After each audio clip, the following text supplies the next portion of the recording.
ঈদ উপলক্ষে সবার জন্য নতুন জামা কাপড় কেনা হলেও মায়ের জন্য কিছু বরাদ্দ ছিল না। মিনিট পাঁচেক আগে ঈদের কেনাকাটা করে বাড়ি ফিরেছে আব্বা। একাই সারাদিন ঘুরে ঘুরে সবকিছু কিনে এনেছে। বাড়ি ফিরে সবাইকে নিয়ে বসেছেন। যার যার বরাদ্দ জিনিস তার হাতে তুলে দিচ্ছে। মা শুধু দূরে দাঁড়িয়ে সবকিছু দেখছে। দাদির আব্বার পাশে বসে আছে, দাদির পাশে ছোট ফুফু, একটু দূরে আমি বসে আছি। মা আমাদের থেকে বেশ দূরে দাঁড়িয়ে ফল কাটছে আর সবকিছু দেখছে। মা, অয়ের মুখটা কেমন মলিন হয়ে আছে। আব্বা ঈদ উপলক্ষে একদিন সবার জন্য কাপড় চোপড় কেনেন, তাই এখানে মায়ের জন্য কিছু না থাকলে এই ঈদে মা কিছুই পাবে না। আব্বা দাদির হাতে 5টা ব্যাগ তুলে দিতে দিতে বললেন, আম্মা, এখানে মিলিদের সবার কাপড় চোপড় আছে, আপনার কাছে রেখে দিন। মিলি আসলে দিয়ে দিবেন, আর না আসতে পারলে বাদশা গিয়ে দিয়ে আসবে। ঈদের আগে আমার আর সময় হবে না। দাদি সযত্নে প্যাকেটগুলো নিজের কাছে নিয়ে রাখলেন। মিলি আমার বড় ফুফুর নাম। প্রতি বছর ঈদে আব্বা ওদের জন্য কাপড় চোপড়, নানান উপহার পাঠায়। কখনো কৃপণতা করে না, পাছে যদি ফুফুকে কারো কাছ থেকে কথা শুনতে হয়। বড় ফুফুর জন্য বরাদ্দ জিনিসগুলো দাদিকে বুঝিয়ে দিয়ে ছোট ফুফুর জন্য কেনা শাড়িটা বের করলেন। খুব সুন্দর জামদানি শাড়ি। ছোট, তুই বলেছিলি না যে তোর জামদানির খুব শখ? এইবার ঈদে তুই জামদানির শাড়ি পরে ঘুরে বেড়াবি। একদম পরীর মতো লাগবে আমার ছোট বোনটাকে। ছোট ফুফু যে খুব খুশি হলেন তা তার মুখ দেখেই বেশ বোঝা গেল। এমনিতে শাড়িটা বেশ সুন্দর, যে কেউই এমন উপহার পেলে খুশি হবে। এখন আব্বার কাছে মাত্র 2টা ব্যাগ পড়ে আছে। দাদি উৎসুক গলায় বলল, বাবা, আমার জন্য কিছু আনলি না? প্রত্যুত্তরে আব্বা মুচকি হেসে দাদির দিকে একটা শপিং ব্যাগ এগিয়ে দিলেন। এইটা আপনার জন্য এনেছি আম্মা। এর ভিতর সাবান আর সুগন্ধি তেল সব আছে। দাদি ব্যাগটা হাতে নিয়ে সবকিছু বের করে দেখতে লাগলেন। তেল, সাবান, শাড়ির সবকিছু একদম ঠিকঠাক আছে। খুশি হয়ে হাসতে লাগলেন। অবশিষ্ট ব্যাগটা আব্বা আমার দিকে বাড়িয়ে দিয়ে বললেন, এই নে তোর শার্ট। নীল রঙের এনেছি। শার্টটা হাতে নিতে নিতে বললাম, আব্বা মায়ের জন্য কিছু আনেননি? সবাইকে তো দিলেন, কিন্তু মা তো বাদ পড়ে গেল।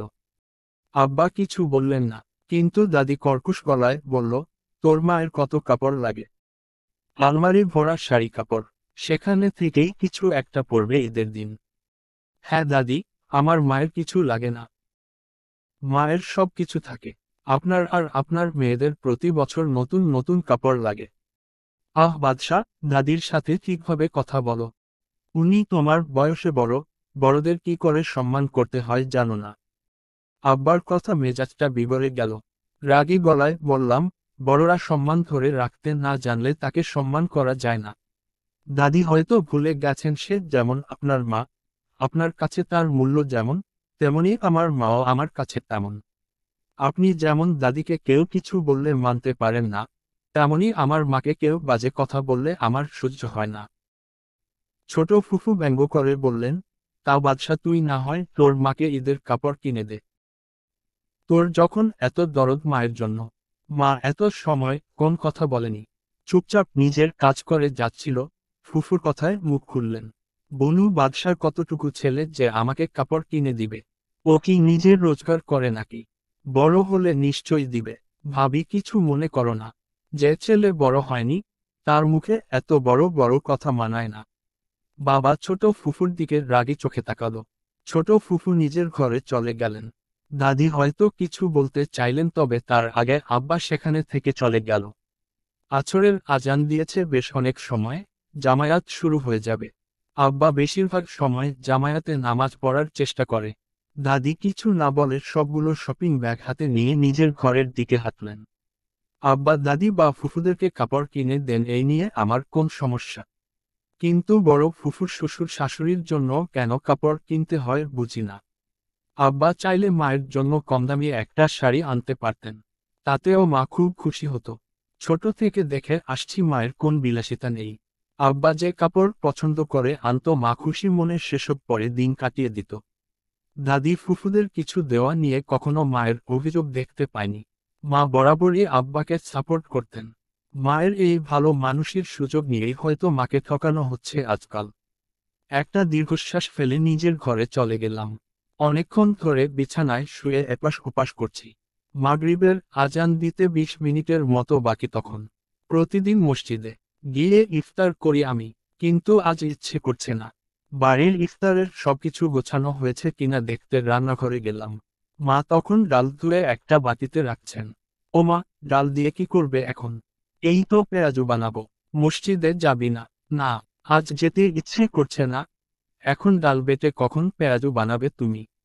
বেশি সময় নেই আজান দিতে। উদ্ধৃতি চিহ্ন। আরে হয়ে যাবে। তুই অজু করে আয়। ইচ্ছে না করলে মসজিদে যেতে হবে না। মায়ের কথার উত্তর না দিয়ে রান্নাঘর থেকে বেরিয়ে এলাম। বাড়ির সামনে ভাজাপোড়ার দোকান। পকেট হাত দিয়ে দেখি 80 টাকা আছে। 40 টাকার পেঁয়াজু কিনে বাড়িতে ফিরে এলাম। মা, এই নাও পেঁয়াজু, ডাল রেখে দেও, আর হাত মুখ ধুয়ে এসো। এসব কিনতে গেলি কেন শুধু শুধু? আমার তো হয়ে এসেছিল প্রায়। আমি রাগী চোখে মায়ের দিকে তাকালাম। মা কিছু না বলে পেঁয়াজুর প্যাকেটটা নিয়ে প্লেটে সাজাতে লাগলো। দাদি তখন বিছানায় শুয়ে আছে। ফুফুকেও আশেপাশে দেখতে পাচ্ছি না। রান্নাঘর থেকে বেরিয়ে এলাম। ফুফু টেবিলে বসে শরবত বানাচ্ছে। কখন আসলো কে জানে। যাওয়ার সময় তো দেখলাম না। যাক, ভালোই হয়েছে, না হলে আজ আমি আব্বুর কাছে নালিশ করতাম। মা একা সব কাজ করবে আর এরা মহারানী হয়ে বসে থাকবে, এটা মেনে নেওয়া যায় না। সকলের সাথে বসে ইফতার করছি। শুধু আব্বা মসজিদে গেছে। পেঁয়াজুতে কামড় বসাতে বসাতে একটা বুদ্ধি মাথায় এলো। আচ্ছা, যদি আমি এসবের দোকান দিই তাহলে কেমন হয়?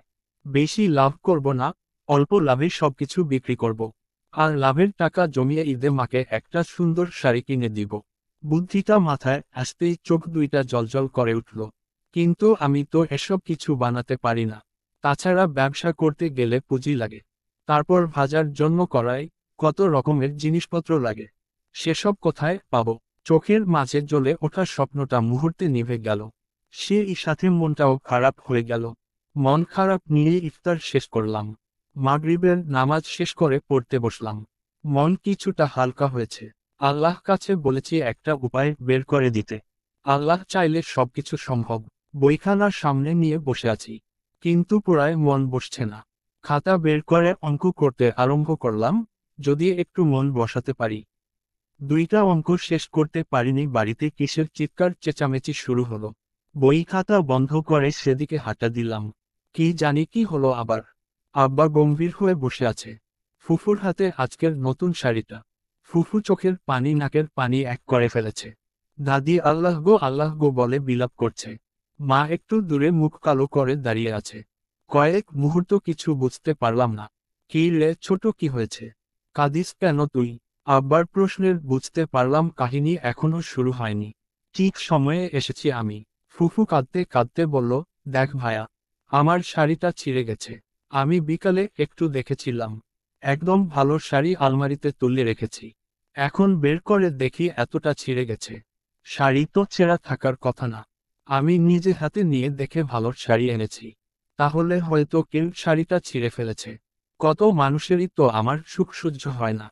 বেশ বুঝতে পারলাম ফুফু আমাকে বা মাকে উদ্দেশ্য করে কথাটা বলছে। কিন্তু আমি একাজ করিনি। মা এমনটা করবে আমি দেখলেও বিশ্বাস করব না। মায়ের কখনো এমন মানসিকতা ছিল না। কে তোর শাড়ি ছিঁড়বে? আচ্ছা দেখি শাড়িটা কেমন ছিঁড়ে গেছে। ফুফু আব্বার হাতে শাড়িটা দিলেন। আব্বা বেশ গভীরভাবে শাড়িটা পরীক্ষা করছে। শাড়ি দেখা শেষ করে গম্ভীর কণ্ঠে বলল, কি করে ছিঁড়ল কে জানে। ভালো শাড়ি দেখেই তো আনলাম। আরে বাবা, কেউ ছিঁড়ে ফেলেছে? কত মানুষ আছে বাড়িতে, তাদের আমার মেয়ের সুখ সহ্য হয় না।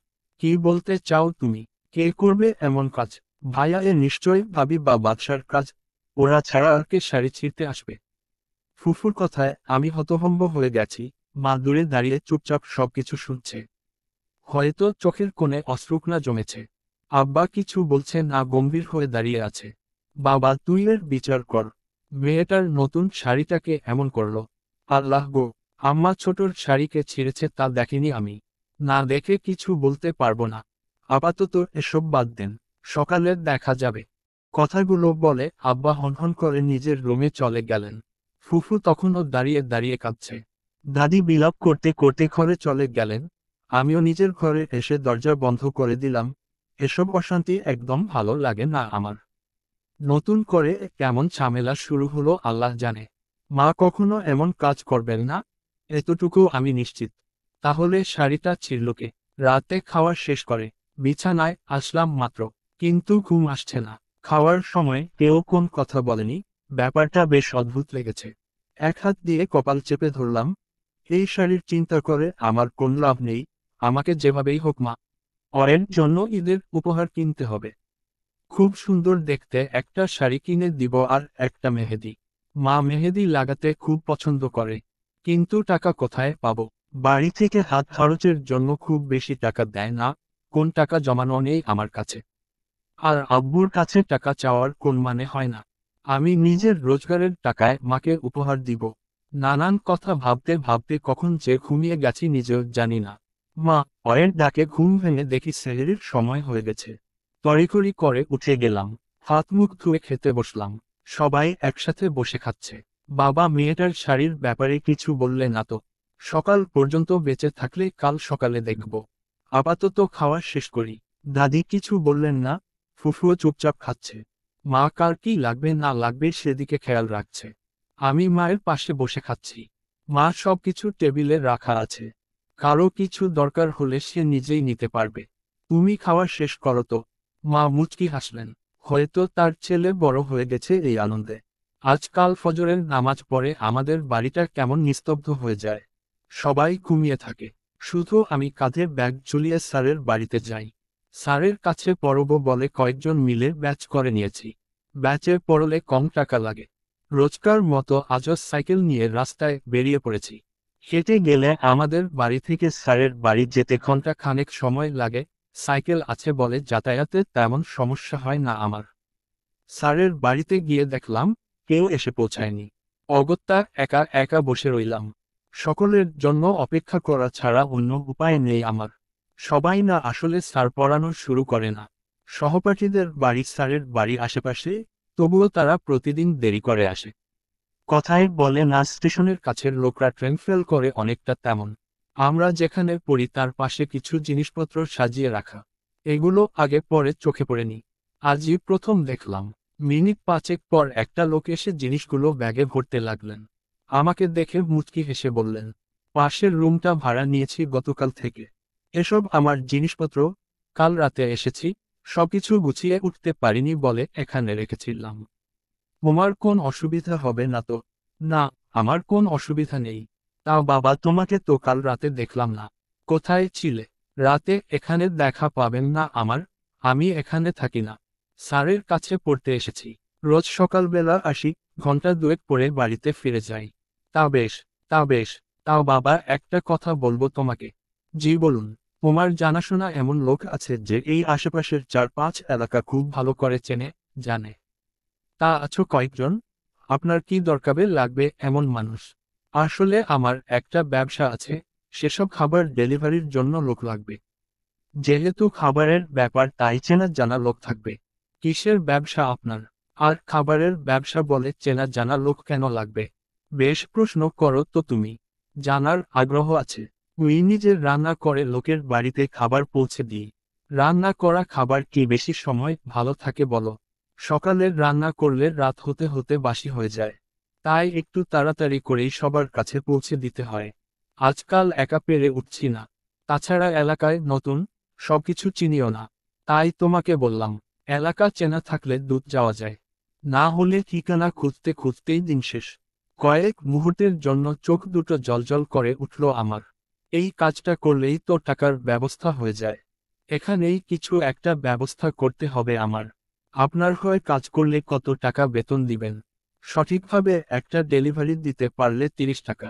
আছে নাকি এমন লোক? পারিশ্রমিকের পরিমাণ শুনে মনটা একটু খারাপ হলে গেল। তবে কাজটা হাতছাড়া করতে চাই না। আমি পড়াশোনা বাদ দিয়ে এসব কাজ করে বেড়াচ্ছি জানলে মা, বাবা কেউই আমাকে আস্ত রাখবে না।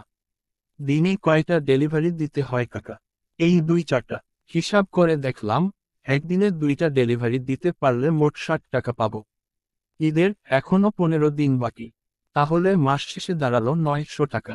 টাকার পরিমাণ খুব বেশি না হলেও এটা দিয়ে একটা শাড়ি কেনা যাবে। আর শাড়ি কিনতে না পারলে একটা 3 পিস কিনে দিব। আর কিছু চিন্তা করলাম না, বলেই দিলাম কাজটা আমি করতে চাই। তা বাবা, এলাকাটা তোমার কেমন চেনা? হাতের তালুর মতো। এই তো সাবাস, তাহলে আজ থেকে কাজে লেগে পড়ো। 2টা কেক ডেলিভারি দিতে হবে। আমি ঠিকানা দিয়ে দিচ্ছি। আমি কিছু বলবো তার আগে স্যার চলে এলো। পড়া শেষ করে উনার সাথে দেখা করব এটা বলে উনাকে আশ্বস্ত করলাম। পড়া শেষ হয়েছে বেশ কিছুক্ষণ আগে। কাঁধে ব্যাগ ঝুলিয়ে দাঁড়িয়ে আছি। সকালের লোকটার কোন পাত্তা নেই। কোথায় আছে কে জানে। কিছু সময় দাঁড়ানোর পর হন্তদন্ত হয়ে ছুটে আসলেন তিনি। যাক, বাঁচা গেল। আমি ভাবলাম তুমি চলে গিয়েছ। তা কি নাম তোমার? বাদশা। আচ্ছা, ভালো কথা। এই নাও, এখানে 2টা কেক আছে।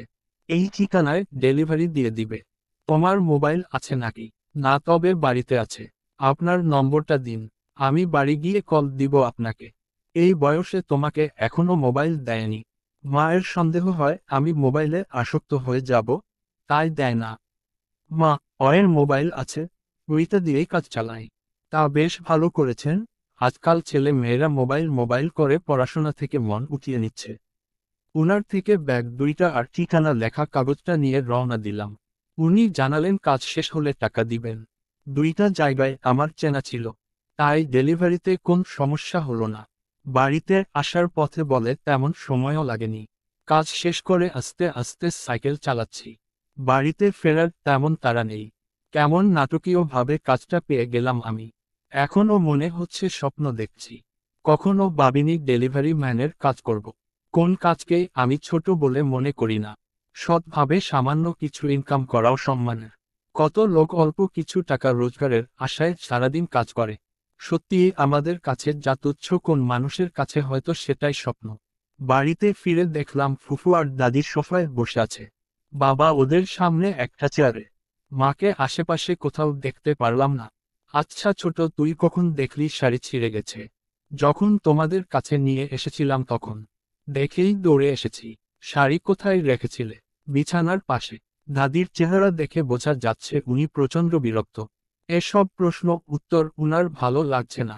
বিরক্ত গলায় বললেন, মেয়েটাকে এভাবে প্রশ্ন না করে তোর বউকে কয়েক ঘা লাগিয়ে দিলেই সব কথা বের হয়ে যায়। যদি সত্যি বাদশার মা কিছু করে তাহলে নিশ্চয় আপনার মনের ইচ্ছে পূরণ করব আম্মা। তবে আপনার মেয়ের যেন আপনার মতো শাশুড়ি না হয়।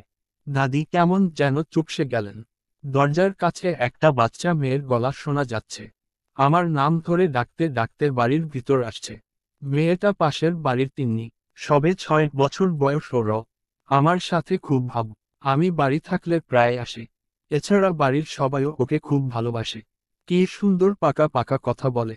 একদম খই ফুটে ওর মুখে। তিন্নি বাড়িতে এসে প্রথমে আমাকে জড়িয়ে ধরল। তারপর ফুফুর দিকে তাকিয়ে বলল, ফুপি, তোমার শাড়ি সেলাই করেছ? ফুফু ওর কথায় চমকে উঠল। ভীতু দৃষ্টিতে তাকিয়ে বলল, কোন শাড়ি? তিন্নি দৌড়ে গিয়ে ফুফুর কোলের উপর রাখা শাড়িটা হাতে নিয়ে বলল, আরে এইটা, কাল বিকালে আমাদের বাড়ির শাড়ি পরে গেছিলেন না তুমি?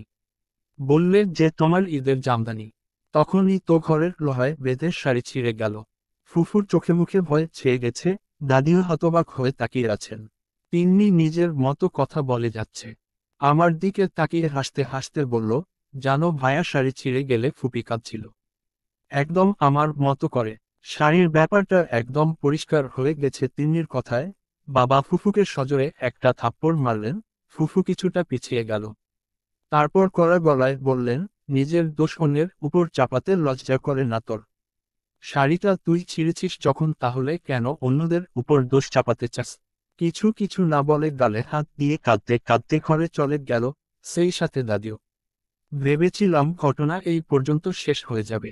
কিন্তু না, মাগরিবের আজান দিতে মিনিট 5 বাকি এমন সময় জানতে পারলাম তিন্নিকে কেউ খুন করেছে। আমি দৌড়ে ওদের বাড়িতে গেলাম। একটা কাপড়ের উপর নিষ্পাপ বাচ্চা নিথর হয়ে পড়ে আছে। চোখে মুখে সারা শরীরে আঁচড়ের দাগ। হয়তো কেউ অনেক কষ্ট দিয়ে মেরেছে ওকে। কোনো কিছু ভালো লাগছে না। কিসব হচ্ছে কিছু বুঝতে পারছি না। এতটুকু একটা বাচ্চা মেয়েকে কে মারতে পারে? মেয়েটা বড্ড মিশুক, যে কোন মানুষের সাথে খুব সহজে মিশে যেতে পারে। আশেপাশের সবাই ওকে খুব ভালোবাসে। আল্লাহের সবকিছু স্বপ্ন হোক। কারোর ডাকে ঘুম ভেঙে যাক। চোখ মেলে দেখি সবকিছু মিথ্যা। তিন্নি একদম সুস্থ আছে, হেসে হেসে কথা বলছে আমার সাথে। নিজের হাতে কয়েকবার চিমটি কাটলাম। না, এ স্বপ্ন নয়, বাস্তব। খুব ভয়ানক বাস্তব। স্বপ্নের থেকে বাস্তব খুব বেশি কঠিন হয়। ঘুম ভেঙে গেলে দুঃস্বপ্ন হারিয়ে যায়, কিন্তু বাস্তবে দুঃসময় খুব ধীরে কাটে। তিন্নির বাবা একজন কৃষক। বাড়ি থেকে একটু দূরে 3 বিঘের মতো জমি আছে। সেখানে সারা বছর নানা রকম ফসল ফলায়। এলাকার লোকজনের সাথে কোন প্রকারের বিরোধ নেই তার। জসিম কাকাকে কখনো কারোর সাথে উঁচু গলায় কথা বলতে দেখেনি। খুব শান্ত প্রকৃতির একজন মানুষ। বাড়িতে মানুষ বলতে তিন্নি আর কাকিমা। এছাড়া সাতকুলে কেউ নেই কাকার।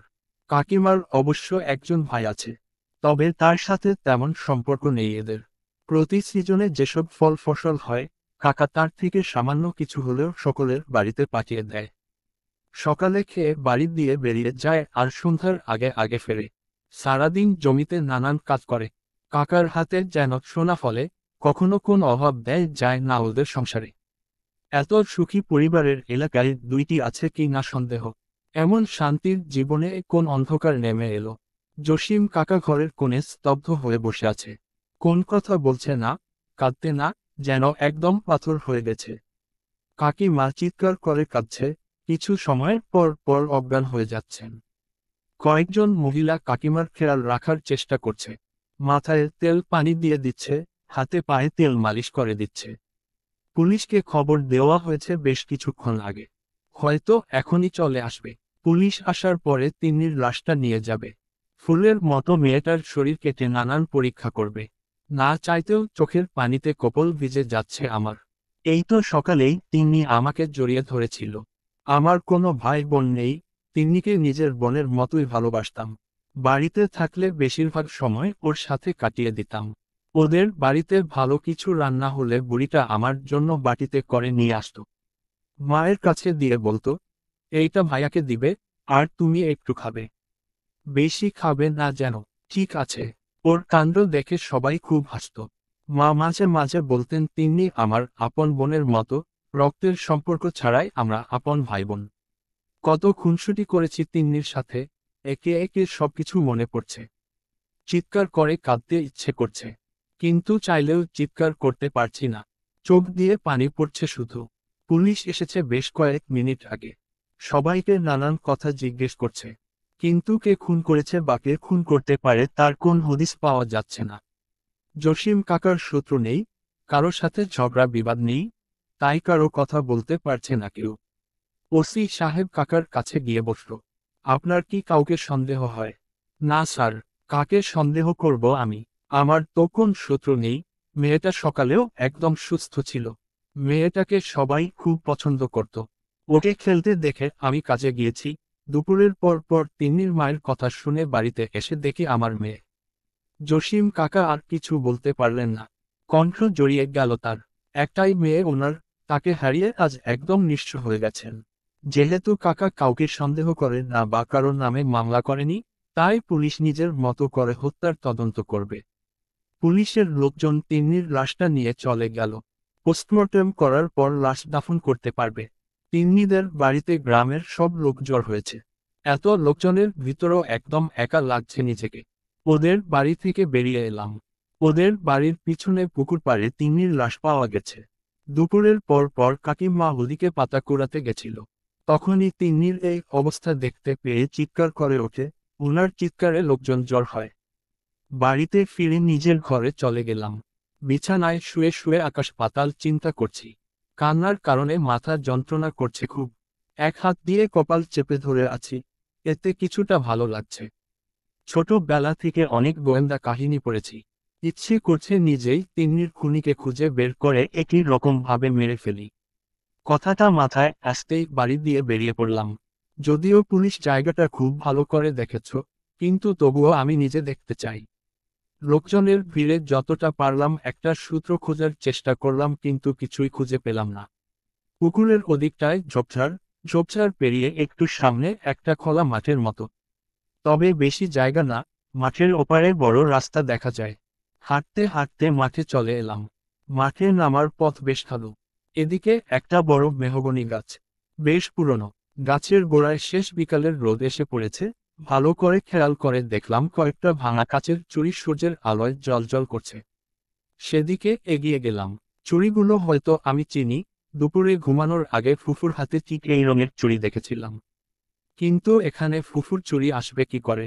তাহলে কি ফুফু তিন্নিকে মেরে ফেলেছে? সারা শরীর দরদর করে ঘামছে। এক অজানা শিহরণ বয়ে চলেছে শিরায় শিরায়। দাদির মুখে শুনেছি ফুফু ছোটবেলা থেকেই খুব জেদি আর বদরাগী ছিলেন। একবার দাদা ফুফুকে একটা চড় মেরেছিল, ফুফু ঘরে দরজা আটকে বসেছিলেন। দুদিন পর্যন্ত কিছু খায়নি, সারাদিন ঘরে দরজা আটকে বসেছিল। এমনকি 6 মাসের মতো দাদার সাথে কোথাও বলতো না। তখন ফুফুর বয়স ছিল মাত্র 10 বছর। তাহলে এখন কেমন একরোখা হয়েছে কল্পনা করা যায়। সকালে তিন্নির কথার জন্যই বাবা ফুফুকে চড় মেরেছে। পরক্ষণেই মনে হলো, এভাবে না জেনে কাউকে দোষ উচিত না। চুরির টুকরোগুলো পকেট রেখে দিলাম। আমি কোন সূত্র বের করতে না পারলেও পুলিশ ঠিক পারবে। বাড়ির পরিবেশ বেশ থমথমে, যেন তিন্নি হারানোর শোকের ছায়া চেপে ধরেছে আমার পরিবারে। সন্ধ্যায় সকলে মিলে ইফতার করতে বসেছি। ফুফু একদম চুপচাপ, কোন কথা বলছে না। আচ্ছা ফুফু, ঈদের জামা মানুষ ঈদের দিন পরে, আপনি সকালে শাড়িটা কিনতে না কিনতে বিকেলে তিন্নিদের বাড়িতে সেই শাড়ি পরে গেলেন। ফুফু তিন্নির কথা শুনে মিহিয়ে গেল। চাপা গলায় বলল, এমনিতেই পরেছিলাম, ঠিক আছে কিনা দেখতে, পরে ভাবলাম যাই গিয়ে তিন্নির মাকে দেখিয়ে আসি। তুমি হঠাৎ আমার কাছে এসব জানতে চাইছো কেন? কিছু না, এমনি হঠাৎ মনে পড়ল। ও। সবাই আবারও নীরবে খেতে লাগলেন। খাওয়া শেষ করে যে যার ঘরে চলে গেল। আমি নামাজ শেষ করে ফুফুর কাছে গেলাম। ফুফু তখন মোবাইলে কিসব করছে। আপনার সাথে একটু কথা ছিল ফুফু। তোর সাথে আমার কোন কথা নেই, যদি কিছু বলার থাকে তাহলে মামাইকে বলবো, তোকে নয়। উদ্ধৃতি চিহ্ন। তিন্নির যেখানে খুন হয়েছে সেখানে আপনার এই চুড়িগুলো পাওয়া গেছে। পকেট থেকে চুড়ি কয়েকটা বের হয়ে ফুফু হাতে দিলাম। ফুফু সেগুলো হাতে নিয়ে কাঁপতে লাগলো। বাদশা, এতে রক্ত লাগানো কেন? জানিস না আমি রক্ত কতটা ভয় পাই। ফুফু চুড়িগুলো মেঝেতে ফলে দিলেন। সত্যিই ফুফি রক্ত দেখতে পারে না। বাড়িতে হাঁস মুরগি জবাই করলে ফুফু তার ধারে কাছেও আসে না। তবে এক টুকরো চুড়িতে সামান্য একটু রক্ত দেখে এতটা ভয় পাওয়া অস্বাভাবিক লাগলো আমার কাছে। মেঝে থেকে চুড়িগুলো তুলে নিলাম। সযত্নে পকেট রেখে ফুফুর রুম থেকে বেরিয়ে এলাম। কাজ বেড়েছে আমার। যেভাবেই হোক খুনিকে খুঁজে বের করতে হবে আমার। সেই সাথে মায়ের জন্য শাড়ি কিনতে হবে। না হলে ঈদে মায়ের কিছুই পাওয়া হবে না। সময় নষ্ট হয়ে যাচ্ছে। আমি বের হতেই ফুফু দরজা লাগিয়ে দিল। তারপর বন্ধ ঘরে কি করছে জানার উপায় নেই আমার। ফুফুর হাবভাবে মনে হচ্ছে ফুফু কিছু হলেও জানে, কিন্তু বলতে চাইছে না। মায়ের নম্বর নিয়ে সকালের ব্যবসায়ী কাকুকে কল দিলাম। দুবার রিং হওয়া পর রিসিভ করলেন। কে বলছেন? আমি বাদশা। আপনি নম্বর চেয়েছিলেন তাই কল দিলাম। ও, সকালের সেই ছেলেটা? উদ্ধৃতি চিহ্ন। জি। তা তোমাকে তো 2টা কাজ দিলাম। তোমার পারফরমেন্স খুব ভালো লেগেছে আমার। ওনারা দুইজন বললেন খুব তাড়াতাড়ি খাবার পেয়ে গেছে। জি, ওনাদের বাসার ঠিকানা চেনা ছিল। তা বেশ, তাহলে কাল চলে এসো। কাল দেখা যাবে কয়টা খাবার ডেলিভারি থাকে।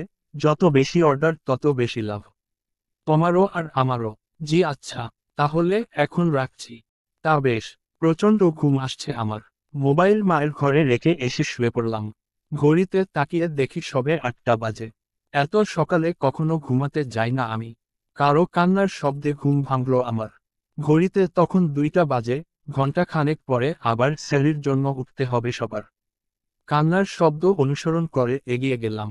ফুফুর ঘর থেকে কান্নার শব্দ আসছে। কিন্তু এত রাতে ফুফু কাঁদতে যাবে কেন?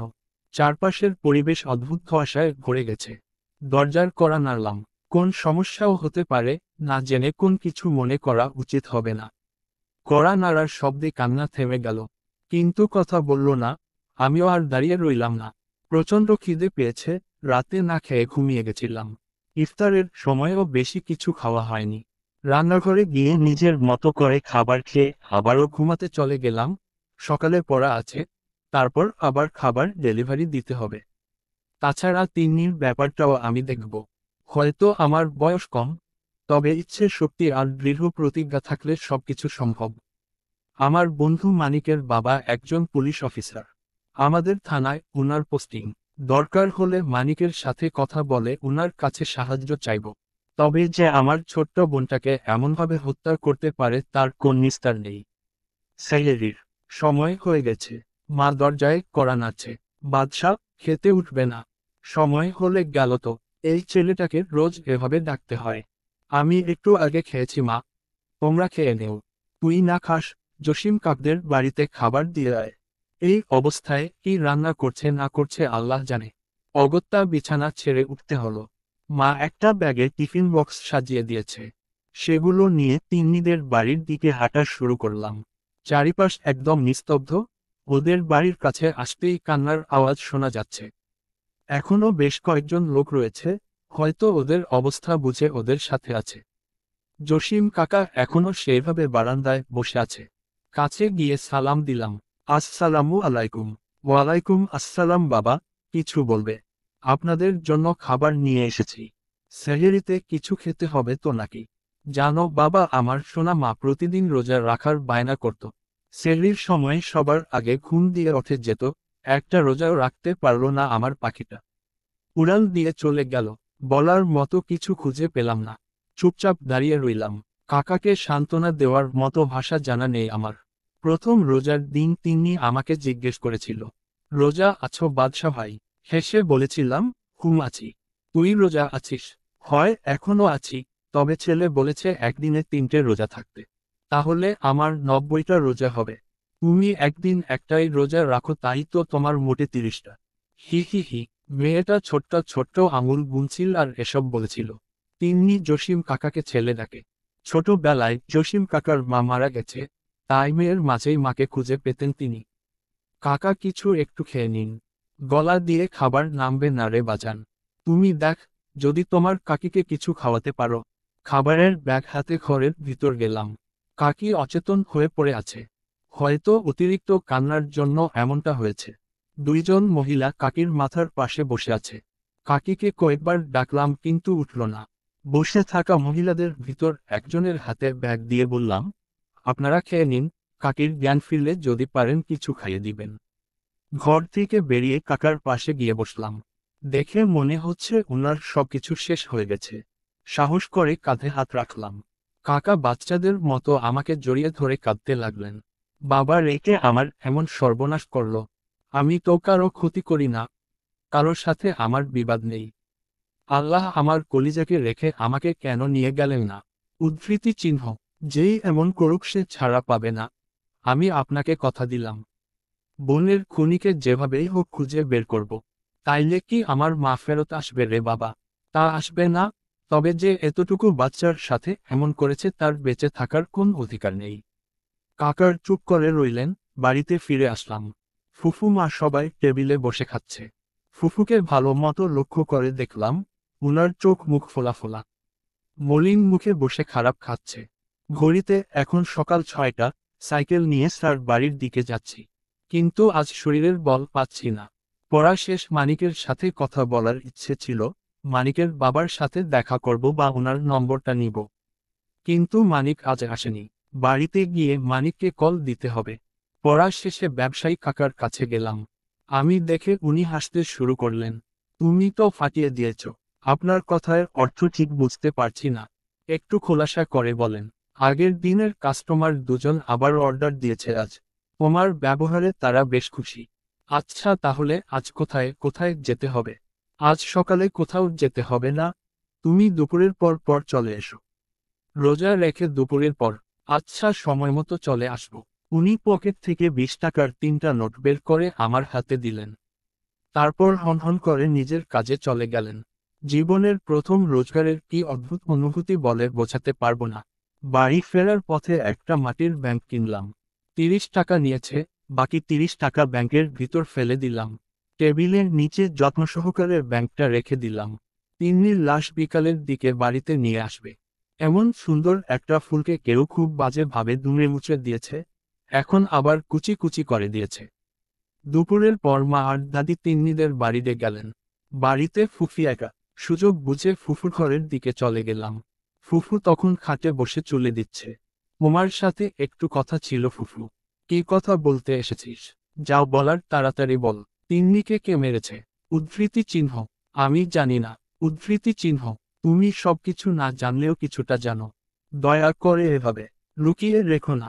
তুমি কি চাও না ওর খুনি শাস্তি পাক? ফুফু চুপচাপ বসে আছে, ফ্যান চলছে তবুও কপালে বিন্দু বিন্দু ঘাম জমতে শুরু করেছে।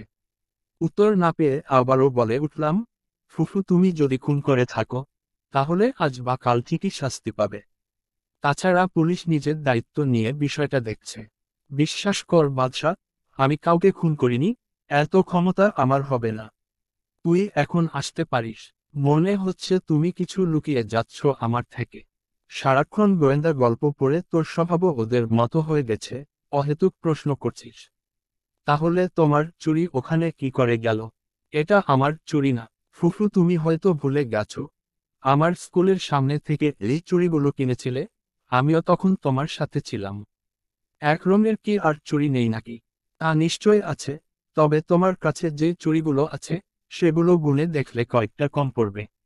তুই কি যাবি এখান থেকে? হ্যাঁ, আমি চলে যাচ্ছি। আজ বিকালে পুলিশেরা আসলে ওদের চুড়িগুলো দিয়ে দিব। ফুফুর সাথে আর কথা বাড়ালাম না। হয়তো এখন খাবার ডেলিভারি দিতে যেতে হবে। মায়ের মোবাইল দিয়ে ব্যবসায়ী কাকাকে কল দিলাম। আসসালামু আলাইকুম কাকা, আজ কি ডেলিভারি দিতে হবে না? ওয়ালাইকুম আসসালাম। না বাবা, আজ ডেলিভারি দিতে হবে না। আপনি না বললেন অনেকগুলো অর্ডার পেয়েছেন। হ্যাঁ তা পেয়েছি, তবে কাল সকালে।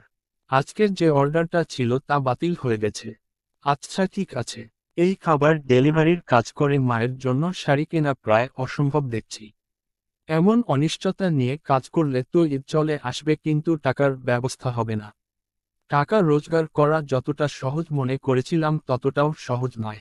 বিকালের দিকে তিন্নির লাশ নিয়ে আসলো। ইফতারি পর জানাজা, তারপর কবর দেওয়া হবে। তিন্নির কবরে মাটি দিতে খুব কষ্ট হচ্ছে। চোখের সামনে নানান স্মৃতি ভেসে উঠছে। সত্যি প্রিয়জনকে কবর দেওয়া সহজ বিষয় নয়। কোন রকম মাটি দিয়ে বাড়িতে চলে এলাম। শরীর খারাপ লাগছে। এমন লাশ আগে পরে কখনো কবর দিতে যায়নি, তবে তিন্নিকে খুব কাছ থেকে দেখেছি। হয়তো মনের মাঝে ভয় ঢুকে গেছে। মা, বাবা, দাদি সবাই ওদের বাড়িতে, এখনো ফেরেনি। শুধু ফুফু বাড়িতে। আমিও এই মাত্র ঘরে ঢুকলাম। মিনিট পাঁচেক বসার পর ফুফু আমার ঘরে এলেন। বাদশা তোর সাথে কিছু কথা আছে আমার। আমার সাথে আবার কি কথা? তিন্নির ব্যাপারে। বলেছিলাম না তুমি নিশ্চয়ই কিছু না কিছু জানো। আমার অনুমান ঠিক হলো তাহলে। তুমি কিছু না কিছু জানো। ফুফুর মুখটা মলিন হয়ে গেল। কেশে গলা পরিষ্কার করে নিয়ে বলতে আরম্ভ করলেন। সেদিন সকালের ওই ঘটনায় ভীষণ রাগ হয়েছিল তিন্নির উপর। বাচ্চা মেয়ে এত বেশি বুঝবে কেন? কিন্তু পরবর্তীতে ভেবে দেখলাম ওর তো কোন দোষ নেই, ও তো সত্যি কথাই বলেছে। তাছাড়া আমি তো ওকে এ ব্যাপারে কিছু বলতে নিষেধ করিনি। কিন্তু তবুও নিজের রাগটা কন্ট্রোল করতে পারছিলাম না। রাগ কমাতে না পেয়ে মেরে ফেললে তিন্নিকে। তিন্নিকে মারিনি আমি। রাগ কমাতে পারছিলাম না ঠিকই, তবে সেই রাগের জন্য তিন্নিকে মারার কথা ভাবতেও পারি না।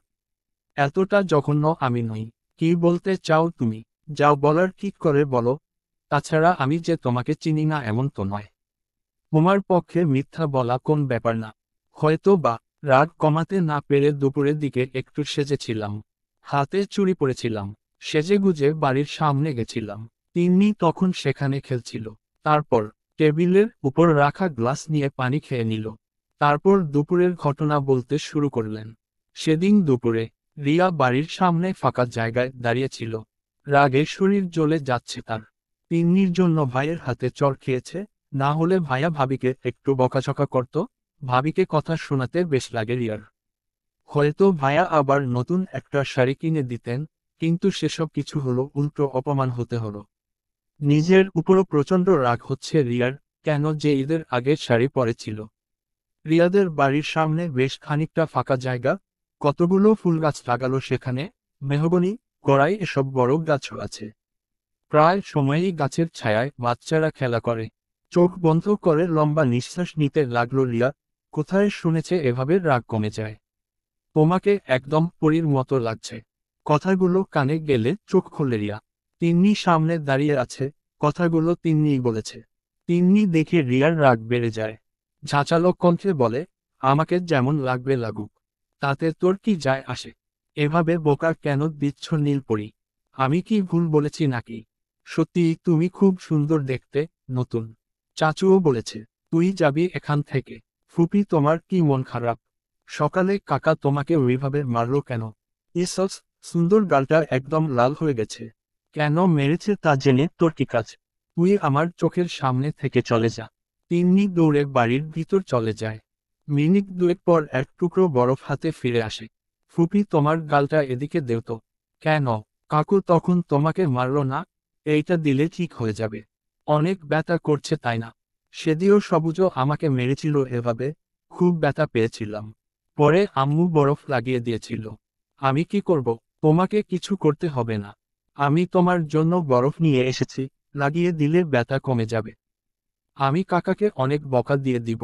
তিন্নির কথায় হতভম্ব হয়ে যায় রিয়া। চোখমুখ থেকে রাগী ভাব সরে যায়। সত্যিই তো তিন্নি একটা বাচ্চা মেয়ে, এখনো ভালো মন্দের পার্থক্য বোঝে না। যা দেখে যা শুনে তাই বলে দেয় সবাইকে। রিয়া বসে পড়ে, ছোট্ট হাতে রিয়ার গালে বরফ লাগিয়ে দেয় তিন্নি, মাঝে মাঝে ফু দিয়ে দিচ্ছে। রিয়ার চোখ পানিতে ভরে যায়। তিন্নিকে জড়িয়ে ধরে, ফুপি, তোমার হাতে চুড়িগুলো খুব সুন্দর। পরবি নাকি তুই? এ বাবা, এত বড় চুড়ি কি আমার হাতে হবে নাকি? এইটা তো অনেক বড়। পাকা বুড়ি একটা, তোর হাতটা দে তো এদিকে। তিন্নি হাত বাড়িয়ে দিলে রিয়া কয়েকটা চুড়ি পরিয়ে দেয়। মুচকি হেসে বলে, দেখ কি সুন্দর শব্দ হচ্ছে। এগুলো কাচের চুড়ি। সাবধানে রাখবি কিন্তু না হলে ভেঙে যাবে। তিন্নি খুশিতে লাফাতে লাফাতে বাড়ির ভিতর চলে যায়। রিয়াও বাড়িতে ফিরে আসে। মন অনেকটা হালকা হয়ে গেছে তার। সত্যিই বাচ্চাদের ভিতর মন ভালো করে দেওয়ার অদ্ভুত ক্ষমতা থাকে। এরপর বিকালের দিকে শুনে তিন্নির আর নেই, সেই থেকে রিয়া চুপচাপ হয়ে গেছে। দুপুরের ঘটনা বলা শেষ। ফুফু উদাস দৃষ্টিতে বাইরের দিকে তাকিয়ে আছে। আমি অবিশ্বাসী চোখে ফুফুর দিকে তাকালাম। এই মহিলাকে এত সহজে বিশ্বাস করতে ইচ্ছে করে না। ছোট থেকে দেখছি কেমন করে মায়ের পিছনে লেগে আছে।